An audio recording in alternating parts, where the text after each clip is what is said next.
In this city, people get millions of dollars for killing someone. Hard to believe, right? But you can't just kill anyone. You must kill a special lottery winner. Whoever kills that winner gets the whole prize. Sounds wild. One day, a woman wins that lottery. The whole city goes crazy and wants to kill her. I'm here to explain what happens next in the movie Jackpot. Let's not waste time. Here is the action comedy story. The year is 2030. Los Angeles looks very modern. We see a man running down the street like a tiger is chasing him. No tiger, it's a crowd chasing him. He runs into a garage, but two men attack him there. The man kills them somehow and climbs out a window. Outside, a famous restaurant chef and two helpers stand nearby. The chef's woman stabs at him. The man kills the woman and the two helpers and runs away again. He runs into a house where an old woman is putting her grandson to sleep. The old woman is shocked to see the stranger. She asks, "What do you want here?" The man says, "I need a painkiller for now." The woman looks outside and sees a drone following the man. The old woman pretends to give the man a painkiller, but instead she takes out a drill gun and shoots him in the head. The man dies right there. Soon after, the chef woman also comes to the house. She feels bad seeing the man die like that. Moments later, an agency worker shows up, checks the body, and confirms the man is dead. Then the old woman is declared the new jackpot winner. The head of the agency, Johnny Grand, comes in and gives her a check worth 22 million rupees. Here we finally learn the real secret behind the jackpot. Back in 2026, Los Angeles became overcrowded. Because of that, there was a huge financial crisis. To solve this, the government started different programs, and one of them was the lottery. But this lottery was not normal. Every day, one buyer was picked as the winner. If someone could kill the winner within 12 hours, then the killer would get the full prize money. But if the winner managed to survive for 12 hours, they would keep the money. Still, there were two rules.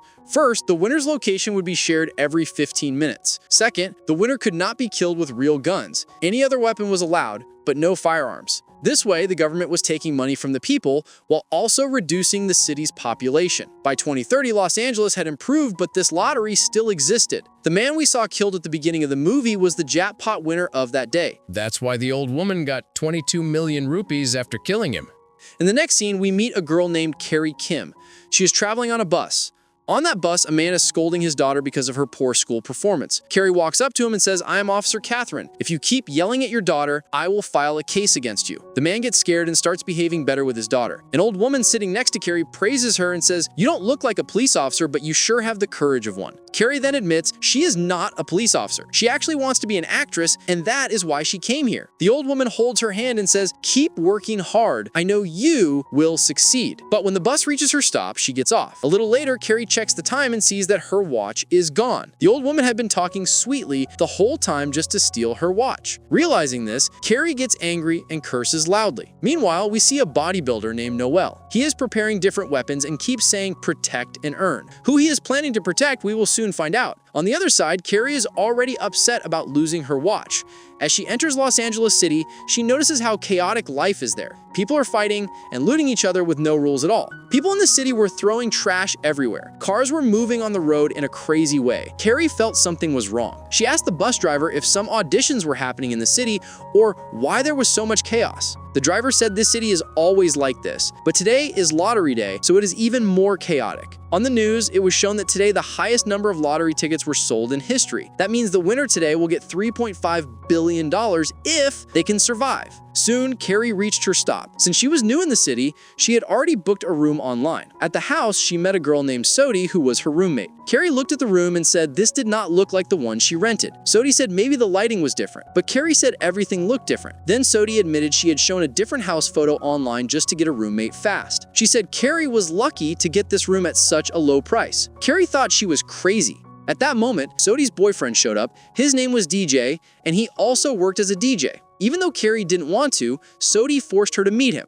Carrie thought he was another crazy guy just like Sodi. Later that night, Carrie lay down and looked around the room. Everything inside was very expensive. But since she had an audition the next day, she went to sleep early. The next morning, we see an ad on TV. Noel, the bodybuilder, was offering protection for lottery winners. In return, he demanded 10% of the prize money. There were many other agencies in the city who also gave protection to winners for a price. The next morning, Carrie woke up when dirty bathroom water fell on her face. All her audition clothes got ruined. She got angry and called Sodi and said, "Why didn't you tell me your roof leaks dirty water?" Sodi replied, "If I had told you, you would not have rented the place." This made her furious, but she calmly said, "Now all my audition clothes are destroyed. What do I do?" Sodi shamelessly said, "If you want, you can rent my clothes for $40. Carrie had no choice, so she wore Sodi's clothes. But those clothes were flashy, and Carrie thought she looked like a disco dancer. Still, she booked a cab and left for the audition. The cab driver turned out to be crazy too, talking nonstop the whole way.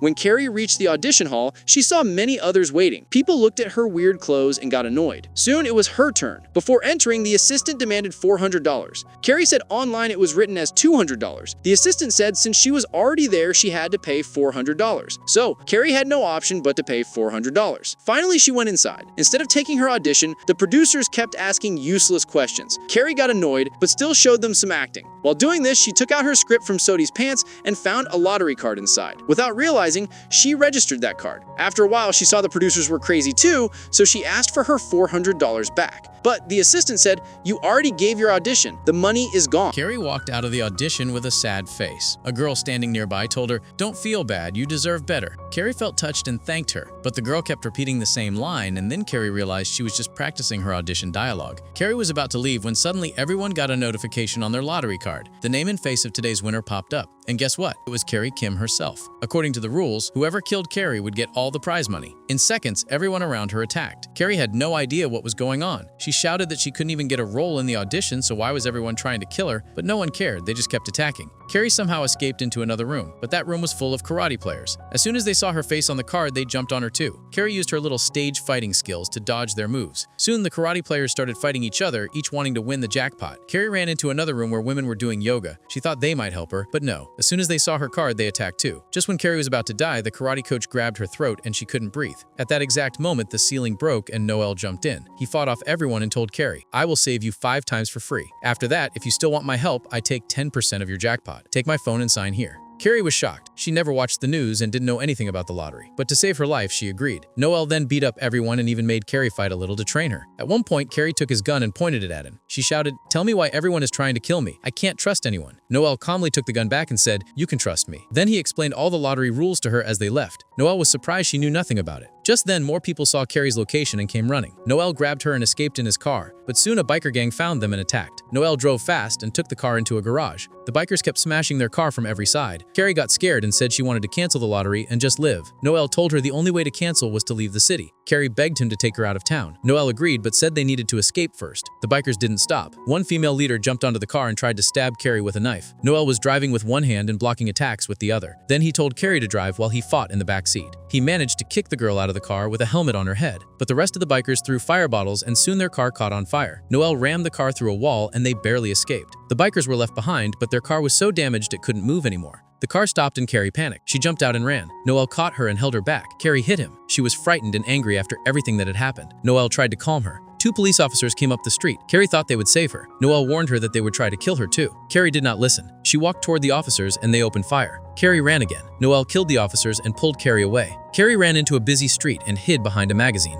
People kept arriving at her location. She ran into a museum and the guards helped hide her. Carrie was still shaking. Then Sori called on the phone, talking sweetly and asking where Carrie was. Carrie did not answer. The museum announced a tour and Sori used that to find Carrie. Sori and her boyfriend DJ came into the museum. They knocked someone out to get in. They looked for Carrie inside. Carrie hid behind a doll, but Sori and the DJ saw her. A fight started. Carrie took a lot of hits but managed to lock the museum gate. A woman on the street shouted and people rushed toward the museum. Noel arrived in time and put Carrie in his car. Noel told Carrie her location would be shared every 15 minutes. He said they needed a safe place. Carrie asked what kind of safe place. Noel said they had to find a private bunker. He saw a celebrity photo in the magazine and told Carrie the house had a bunker. They went to Kelly's home. Kelly did not want any part of the lottery. She thought Carrie was a salesman and opened the bunker for them. Carrie shot Kelly and knocked her out. Saudi and others were already at the house. Someone put a hand on the bunker lock by mistake. Noel moved to shoot, and Carrie feared Noel would kill her. She grabbed his gun, shot that person, and locked the bunker door. Carrie held the gun on Noel, yet Noel stayed calm and spoke to her kindly. Carrie told Noel her mother loved movies, and that is why she wanted to be an actress. Noel said the money would come soon and she would have a good life. Sari tried to open the bunker and then attacked Kelly. Kelly woke up, gave the password, and came to the bunker. Noel called an agency that protects lottery winners. The agency sent a notice and then the phones outside were hit by an overload. The crowd's attention moved away and Noel left with Carrie. The agency people then took Carrie and Noel into a car because Carrie refused to go alone. At the agency, they meet the owner, Louis. Louis greets Carrie and says, "Wow, you survived 6 hours. Most winners do not last 15 minutes without a bodyguard." He gives Carrie a phone as a gift. Louis shows them a list of people the agency saved before. Carrie says the list looks old. Louis answers, "Many winners are greedy. He says the agency charges 30% and many people try to kill winners to get the money. Lewis asks Carrie to put her fingerprint on the contract. Carrie makes one demand. She wants Noelle to get half of the fee because Noelle saved her from the start. Lewis refuses to give 50% and offers 30% for Noelle instead. Carrie signs the paper and they get medical care in Lewis's clinic. While they rest, Noelle tells his story. He used to be in the military and was sent on violent missions. He left one mission after he learned the people he was ordered to kill were innocent. His team then died and only Lewis survived. Lewis hates Noelle for surviving while his teammates died. Noelle says he now gives his earnings to his fallen teammates' families. Carrie becomes emotional and tells her story too. She started acting at 8. Her father was her manager. He ran away with her money on her 18th birthday. Her mother got sick and later died, leaving Carrie's $600 and a plane ticket to Los Angeles. Carrie says she trusts Noelle, even though she does not trust men. An agency worker brings Carrie a face mask and she chooses one. Noelle watches the expensive clinic and the staff and grows suspicious. He whispers to Carrie that Lewis is too rich to only charge 30% and that something smells wrong. Lewis says not to worry and urges them to leave because crowds are gathering outside. Noelle feels trapped and says he thinks Lewis may be killing clients and taking the jackpot money. When they get to the car, Lewis tries to send Carrie away with him and leave Noelle behind. Carrie refuses. Lewis tries to manipulate her, so Carrie kicks him and runs. Noelle opens the outside gate, and people rush in. Carrie hides under the mask and gets into a car. She turns on autopilot and the car leaves the agency. Lewis grabs Noelle and begins to beat him to learn Carrie's location. Carrie drives out of the city on her own. Then, Lewis calls Carrie and says, "If you want Noelle to live, come back now." Noelle tells Carrie to run and not think of him. Lewis fires 2 shots at Noelle's hands right in front of Carrie. Noelle screams. Lewis threatens Carrie, saying if you don't turn the car around, I will shoot Noelle in the head. Seeing the situation, Carrie thinks carefully and decides to turn the car back. Meanwhile, Lewis takes Noelle to a locked theater. Noelle says to Lewis, "You will never be a good man." Lewis replies, "I don't want to be good. Carrie is my golden goose. I will not miss this chance. You always missed opportunities. The mission you left halfway was a jackpot for me. It was the most peaceful and profitable mission of my life. Why? Because those innocent people had gold. I killed them first and then took the gold for my teammates. I never shared anything. This is my business." Noelle gets very angry. At the same time, Carrie and her team reach the theater. Carrie points a gun at Lewis and says, "Let Noelle go." Lewis replies, "Your gun won't work. You cannot scare me." Carrie says, "I am not here to kill you, but if you don't let Noelle go, I will shoot myself. I would rather die than let you get anything. And yes, I am willing to die for Noelle because he has always protected me." Hearing this, tears come to Noelle's eyes. Lewis threatens, "If you kill yourself, I will put your fingerprint on the gun and say I killed you." Carrie shows her phone. She is live streaming. Everyone already knows Lewis is lying. Lewis finally says, "Fine, I will let Noelle go, but you must die instead." He throws the key to Noelle and slowly comes toward Carrie. Carrie kicks him and says, "I was just acting." People outside see the live stream and rush into the theater. 2 groups form. One group wants to save Carrie after seeing her struggle. The other wants to kill her and take the jackpot. Carrie runs toward the stage, but Lewis grabs her. Noelle, still tied, fights back using a chair. Carrie bites Lewis and throws the key to Noelle. Noelle frees himself and starts fighting Lewis. Meanwhile, a crazy woman with a sword attacks Carrie. Carrie grabs the sword from her and knocks her down. The woman begs for mercy, but Carrie shoots her in the head. Carrie climbs a statue while Noelle fights to protect her. Lewis follows and starts beating her. Carrie grabs a grenade from Noelle's pocket. As Lewis tries to throw her down, she throws the grenade at Lewis. Lewis dies in the blast. Carrie falls, losing hope, but fans below save her with a sheet. By then, the jackpot timer ends. Noelle hugs Carrie after seeing she is safe. Carrie thanks him and says, "If my mom were alive, she would like you. Will you be my partner?" Noelle says, "Yes, of course." Later, Johnny Grand, the agency owner, gives Carrie her prize money. Carrie and Noelle use it to open their own agency, which provides free production for lottery winners. They also open a karate school, an orphanage, and a restaurant. Now, they travel and enjoy life, fulfilling their small dreams. The movie ends with this happy and beautiful moment. So don't forget to let us know how you liked the video. See you in the next video.